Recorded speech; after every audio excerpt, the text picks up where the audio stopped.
You did everything right, and it still failed. Nobody talks about this kind of failure. Not the failure where you cut corners and it caught up with you. Not the one where, looking back, you can see exactly where things went wrong. I'm talking about the other kind. The kind where you did the work, you showed up, you asked for help, took the feedback, made the changes. You did the thing that people who've already succeeded told you to do. And it still didn't work. That's a specific kind of pain, because you can't even point to what went wrong, because you didn't do anything wrong. And somehow that makes it harder, not easier. So what do you do with that? Maybe you started a business, gave it everything, your savings, your nights, your weekends, years of your life. You weren't reckless. You got advice, made adjustments, stayed in it when it was hard, and it still closed. And now you're sitting in the wreckage trying to figure out what the lesson even is when you already did the lesson. Maybe it was a relationship. You went to therapy. You learned how to communicate. You did the hard interior work that everyone says is the answer. You became a better partner. They still left. Maybe it's your career. You're good at what you do, genuinely good, and you know it, and the people around you know it, and somehow that still doesn't translate into being seen or rewarded or moved forward.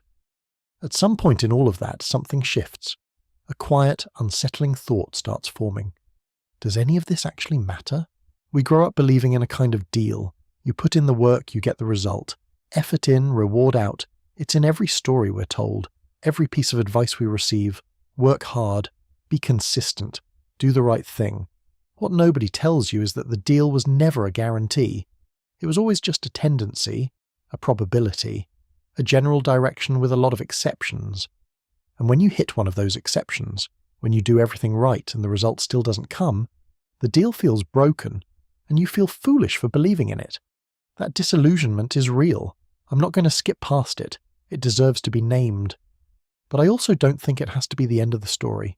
When this happens, people tend to land in one of two places. The first is forced optimism. This happened for a reason. Something better is coming.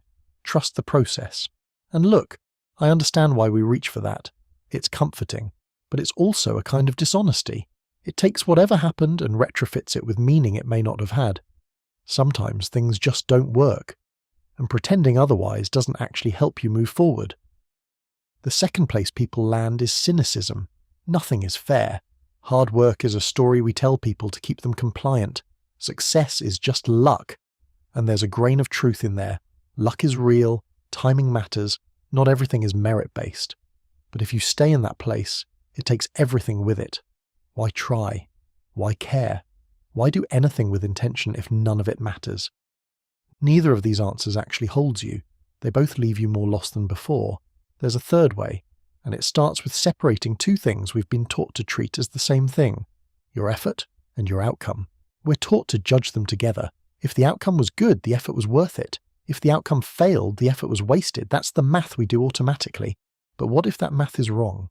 What if the value of what you did doesn't live only in what happened at the end?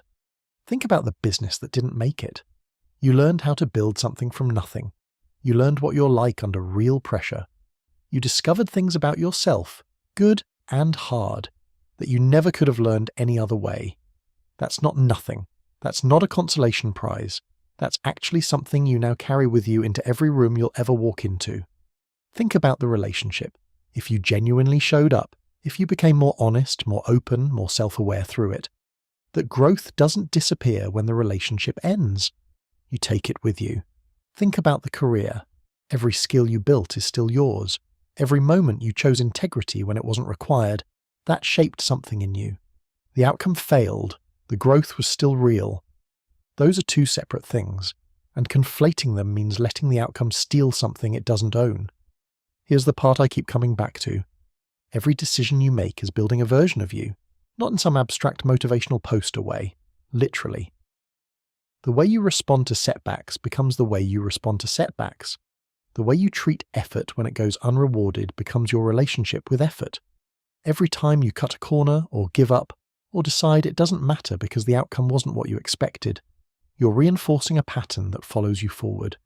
And every time you choose to keep going, keep your standards, keep caring about how you're showing up even when the reward isn't there, you're building a different pattern, a different person. That person walks into every future opportunity with you. And when timing is finally right, when the circumstances align, When effort does connect to outcome, you want to be that person. The one who didn't collapse when the result didn't come. The one who kept building quietly even when no one was watching. You can't control when the right moment arrives. You can absolutely control who you are when it does. I'm not telling you failure doesn't hurt, it does. I'm not telling you outcomes don't matter. They do. What I'm saying is that you get to decide what you're doing it for. If you're doing it to guarantee outcomes, you're going to keep getting knocked over, because no amount of right effort guarantees right results. The world doesn't work that way. It never did. But if you're doing it to become someone, to build something in yourself that no outcome can take away, then even the failed attempts are still working. They're still adding up to something. The effort you put into that business, that relationship, that career path, it wasn't wasted just because the outcome didn't deliver. Something was built. It was built in you. And the question worth asking when you're sitting in the hard, quiet aftermath of doing everything right and still failing isn't what did I do wrong? It's who did I become through doing it? Because that's the thing that carries forward. That's the thing they can't take back. Start again from there.